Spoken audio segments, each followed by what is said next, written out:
शुभ प्रभात बच्चों। आज हम हिंदी व्याकरण और भाषा अध्ययन कक्षा 7वीं का पाठ पढ़ेंगे। तो इससे पहले हमने वर्ण विचार और संज्ञा सर्वनाम यह पाठ पढ़े हैं। उसके बाद का पाठ है विशेषण। तो देखिए विशेषण किसे कहते हैं, यहाँ पर एग्जाम्पल्स है, आपको मैं दिखाऊंगी। सुनील भैया को कड़ी सजा मत दो। अकबर एक महान शासक थे। भोजन में कम चीनी लेनी चाहिए। आवश्यक सामग्री की सूची बनाई गई। मीठी बोली सबको अच्छी लगती है। तो देखिए यहाँ पर कड़ी, महान, कम, आवश्यक, मीठी यह शब्द को रेखांकित किया गया है। इन शब्दों को क्या किया गया है, रेखांकित किया यानी अंडरलाइन किया गया है। तो देखिए प्रत्येक रेखांकित शब्द अपने बाद आई हुई संज्ञा के विषय में कुछ विशेष जानकारी दे रहा है। यहाँ पर देखिए सुनील भैया को कड़ी सज़ा मत दो। यहाँ पर सज़ा किसे दे रहे हैं, सुनील भैया को। कैसी सज़ा दे रहे, कड़ी सज़ा दे रहे, यानी सुनील यह संज्ञा है। उसके बाद महान शासक थे। कौन महान शासक थे, अकबर। भोजन में क्या है, चीनी कम है, यानी चीनी कैसे है, कम है, ज़्यादा है, तो कम है। सामग्री की सूची बनाई गई, लेकिन किस तरह की सामग्री, आवश्यक सामग्री। और बोली कैसी होनी चाहिए, मीठी। तो देखिए ये सारे संज्ञा की विशेषता बताने वाले शब्द है। ये सारे क्या है, संज्ञा के विशेषता बताने वाले शब्द है। इसीलिए ये सारे शब्द क्या कहलाते हैं, वेरी गुड, ये सारे शब्द विशेषण कहलाते हैं। देखिए सिर्फ संज्ञा ही विशेषण बताते हैं क्या, नहीं।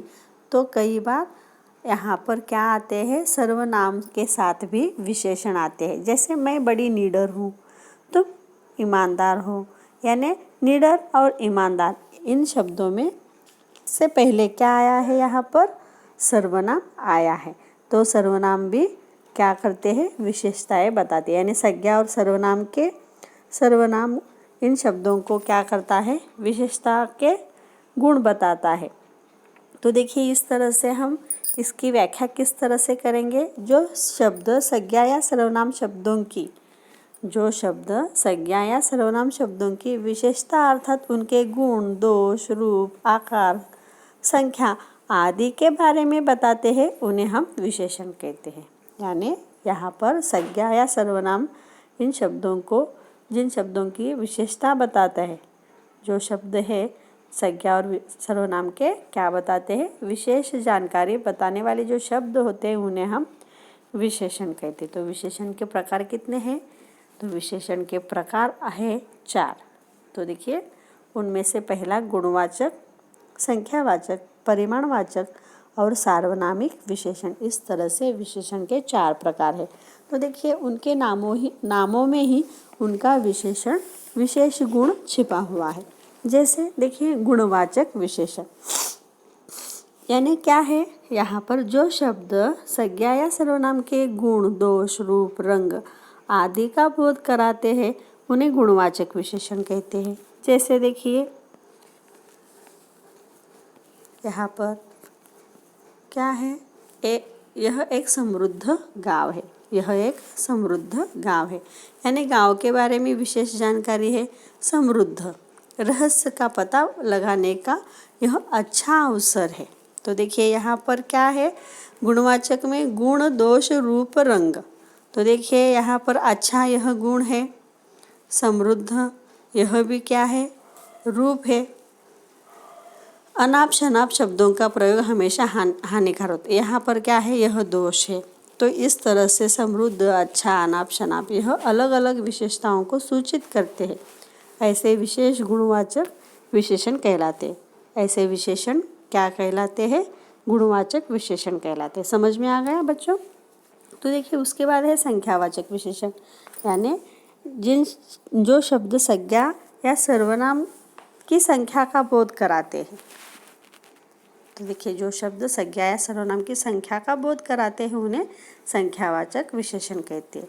तो देखिए यहाँ पर क्या है, इस हवेली में पिछले 10-15 साल से कोई नहीं रहता। तो देखिए यहाँ पर हवेली के बारे में बताया गया है। हवेली में 10-15 साल से कोई नहीं रह रहा, यानी यहाँ पर क्या है, संख्यावाचक विशेषण की जानकारी दी गई है। समझ में आ गया? तो आगे बढ़ेंगे हम। तो इस तरह 10-15 और यहाँ पर एक, कई, ये सारे अलग अलग जो संख्या के बारे में हमें बोध कराते हैं, सूचित करते हैं, उन सभी शब्दों को, ऐसे विशेषणों को संख्यावाचक विशेषण कहते हैं। तो उसके बाद है परिमाणवाचक विशेषण। तो देखिए, परिमाणवाचक जो शब्द संज्ञा या सर्वनाम की मात्रा यानी नापतोल का बोध कराते हैं। नापतोल कैसे होते हैं? लीटर, किलो, यह नापतोल है। तो उसका जो बोध कराने वाले शब्द है या विशेष जानकारी है, उन्हें हम परिमाणवाचक विशेषण कहते हैं। जैसे देखिए, बाजार से 2 लीटर तेल लाओ, यानी यहाँ पर तेल लाना है, कितना लाना है, लेकिन 2 लीटर, यानी 2 यह क्या है, मात्रा है। तो इसीलिए यहाँ पर बाजार क्या है, संज्ञा है। तो बाजार से हमें क्या लाना है, लीटर तेल लाना है, कितने, 2 लीटर। भोजन में थोड़ा नमक आवश्यक है।